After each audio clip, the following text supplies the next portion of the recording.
Ang nakaraan ay may pagtitipon na naganap. Ngunit bago magsimula ang lahat, amin muna ginamit itong 28 times zoom mobile telepono lens. At mabilis sa shoutout nga pala sa tropang kumuha ng video at ginamit namin ito at ganito kalayo ang aming pwesto. At kapag ito'y nakasuot na sa telepono, ganito ang layo ng kanyang naaabot.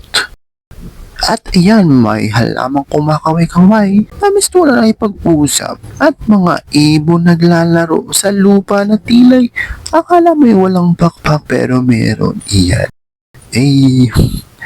At maya pa may nahagip nga tayo sa poste ng ilaw na ito. Ay mistulang may mga ibon na nakatambay naghihintay ng anumang balita sa kanilang kapaligiran. At mamaya tumating ang isa sa kanilang tropa na tila may magandang balitang dala. Ano kaya ito? At umalis naman ang isa upang siguro'y ipalaganap ang balitang natanggap.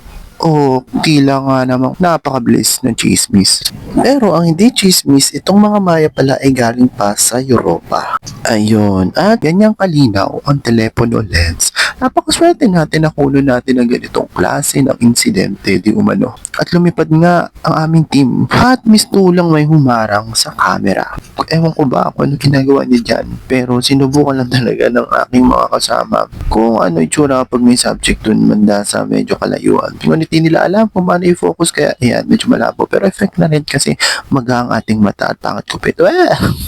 At ganito nga pala kalayo yung distansya namin. Siguro nila naabot sa camera pero yung poste ayan sa kabila at sa kabilang side kami. At magmula naman dyan sa pwesto na yan ay ginamit ulit natin.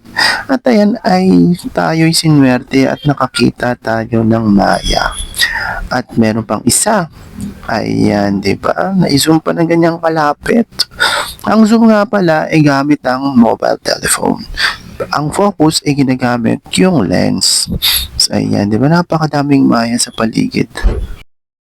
Pakatapos, dito naman sa pwesto na to, kung saan magaganap yung kaganapan, nakita ko nga yung bike na aking ginamit. At ayan, sinubukan natin ngayon dito ang lens. Ayan, may effect pa na naglalakad tayo. Kuha ng tumbler. Daming nalalaman. Best actor yon.